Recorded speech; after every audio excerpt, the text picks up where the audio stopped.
Gold trusted gold buyers తాకట్టులో ఉన్న బంగారాన్ని విడిపించి ఈ రోజు ఉన్న మార్కెట్ ధరకే కొనబడును. మరిన్ని వివరాలకు సంప్రదించండి 77107720.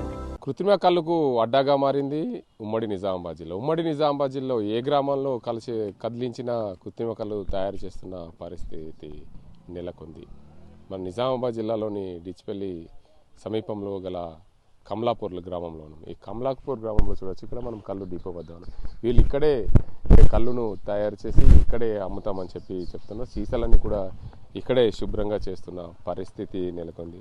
దీంతోపాటు వీరికి ఒక 10 ఈత చెట్లు మాత్రమే ఉంటాయి. రోజువారీగా 10 ఈత చెట్ల నుండి తీసుకొచ్చిన కళ్ళునే కలుపుతామనే చెప్తున్నారు. కానీ ఇక్కడ చూస్తే మాత్రం దానికి విరుద్ధంగా ఉన్న పరిస్థితి నెలకొంది. ప్రతిరోజు ఏ గ్రామంలో కదిలించినా ఎక్కడ కదిలించినా కల్తీ కళ్ళుకు అనేక మంది బాధితులు ఉన్న పరిస్థితి నెలకొంది. చూడొచ్చు, లోపల కూడా కళ్ళునంతా కూడా కలిపి దానికి సంబంధించి పెట్టెలలో సీసాలలో నింపి పెట్టిన పరిస్థితి నెలకొంది. ఇదే ప్రాంతంలో కల్తీ కళ్ళుకు అడ్డగా మారింది. ప్రధానంగా నిజామాబాద్ జిల్లాలో ఎక్కడ చూసినా కల్తీ కళ్ళుకు అనేక మంది కల్తీ కళ్ళు బారిన పడి మృతి చెందిన ఘటనలు ఉన్నాయి. దాంతోపాటు అనేక మంది డైజోఫామ్ క్లోరోఫామ్లు కలుపుతూ దీనికి అంతరికి సంబంధించి వాటినైతే ఏదైతే నురుగు రాకుండా ఇక్కడ ఈ ప్రాంతంలో చూడొచ్చు, మనము కుంకిడి గింజలను కలిపిన పరిస్థితి నెలకొంది. కుంకిడి గింజలతో కల్తీ కళ్ళు తయారు చేస్తున్న పరిస్థితి నిజామాబాద్ జిల్లాలో కనిపిస్తున్న పరిస్థితి చూడొచ్చు. మొత్తానికి ఏదేమైనప్పటికీ కల్తీ కళ్ళు కోసం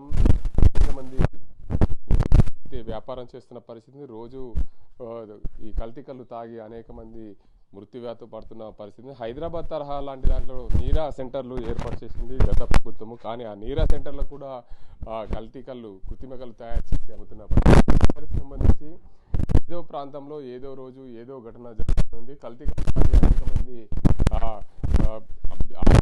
పాలవుతున్న పరిస్థితి నెలకొంది. అనారోగ్య బారిన పడనది కాకుండా దీనికి సంబంధించి ఆ కళ్ళు తాగిన వారందరూ కూడా దానికి పూర్తి స్థాయిలో ఏదైతే పిచ్చి చేష్టాలు కల్తీ కళ్ళకు బాధితులవుతున్న పరిస్థితి. మొత్తానికి ఏదో రోజు ఏదో ప్రాంతంలో ఏదో ఘటనలో కల్తీ కళ్ళు కోసం తాగి అనేక మంది ఏదైతే ఇప్పటికే పలువురు మృతి చెందిన ఘటనలు ఉన్నాయో ఆ మృతి చెందిన ఘటనల వల్ల అనేక మంది ఆసుపత్రుల పరిస్థితి ఉంది. మరోవైపు చూసుకోవచ్చు, కల్తీ కళ్ళు వ్యాపారం రోజు రోజుకు విచ్చలవిడిగా సాగుతుంది. ఏమైనా నిజామాబాద్ జిల్లాలో కల్తీ కళ్ళు జోరుగా సాగుతుంది. దీనికి అందరికి సంబంధించి ఈ కళ్ళు వ్యాపారస్తుంది. ఇక్కడ ఎవరు రోజు ఏం చేస్తారు? మేము జీతం ఉన్నాం. జీతం ఉన్నావా? ఎంత జీతం నీకు? నెలకు 7,000. నెలకు 7. ఎట్లా ఎన్ని పెట్టెలు అమ్ముతావు రోజు? 15 పెట్టెలు 16 పెట్టెలు అమ్ముతాం. ఎక్కడ నుండి వస్తాయి కళ్ళు? వీటికి చెట్లకి వెళ్ళి కుంకిడికాయలతో ఏం చేస్తారు? కప్పు వస్తుంది అంతే, అది మొత్తం కాదు, ఏదో ఇంత నూరుగా వస్తుంది. నూరుగా చేయడానికి కుంకిడికాయల కలపొచ్చా? అనారోగ్యం కాదా? కాదు, అది డైజోఫామ్ కూడా కలుపుతారు కదా ఇక్కడ. అక్కడ ఉంది కదా సంచులలో. ఎక్కడ ఉంది సార్? అదేంటి సంచులలో? అది చెట్లు గీసాడు సామాను. చెట్లు గీసే చూపిమంటే చూపిస్తా. ఓకే, అంటే మీరు డైజోఫామ్ క్లోరోఫామ్ కలిపంది జనాలకు నిషారాదు కదా మీరు ఈ కళ్ళు తాగడం? కలుపుతలేము, మొన్న నుంచి ఇంతకుముందు కలిపాము. మొన్న సార్లు చెప్పి రద్దని అప్పటి నుంచి బంద్ చేసాం సార్. ఎన్ని రోజులు బంద్ చేసి? 20 రోజులు అయిపోయింది. అంతకుముందు కలుపుతుండేవా? అంతకుముందు మా సేట్ కెరక కలుపుతుండే కదా. ఇక సేట్ కెరక సార్, మనం ఏం చెప్పలేము.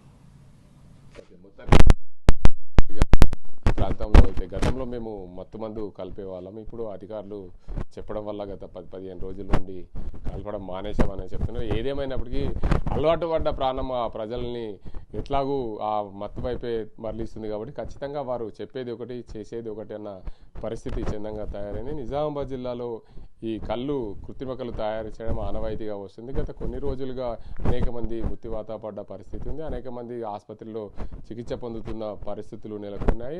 ఉమ్మడి నిజామాబాద్ జిల్లా ఇటు బాన్స్వాడ, కామారెడ్డి, నిజామాబాద్ రూరల్, అదేవిధంగా నిజామాబాద్ అర్బన్ ప్రాంతాల్లో కూడా పూర్తిగా ఈ కల్తీ కళ్ళు తయారీకి వ్యాపారస్తులు మూకుమ్మడిగా దాన్ని తయారు చేస్తున్న పరిస్థితి. వ్యాపారమే లాభాలే ధ్యేయంగా కల్తీ కళ్ళు తయారు చేసి విక్రయిస్తున్నారు. అనేక మంది ఆసుపత్రుల పడుతున్న పరిస్థితి. ఎక్సైజ్ అధికారులు మాత్రం తూతు మంత్రంగా వచ్చి చూసి పోతున్నారే తప్ప పూర్తి స్థాయిలో వారిపైన ఎక్కడ కూడా కేసులు నమోదు చేయడం ఎక్సైజ్ అధికారులపైన అపనమ్మకంతో ప్రజలు ఉన్నారనే చెప్పవచ్చు. ఇది ఇక్కడ పరిస్థితి. కానీ ప్రసాదంతో గంగారెడ్డి, RTV నిజామాబాద్. తెలుగులో ఫాస్టెస్ట్ న్యూస్ ఇప్పుడు కొత్త అవతారంలో 5 సెకండ్లోనే పూర్తి వార్తా సమాచారం మీ చేతిలో. సోషల్ మీడియా ట్రెండ్స్ మీ కళ్ళ ముందుకే live TV and voice search ఆప్షన్స్తో ఇప్పుడే డౌన్లోడ్ చేయండి యాప్ లింక్ డిస్క్రిప్షన్లో ఉంది.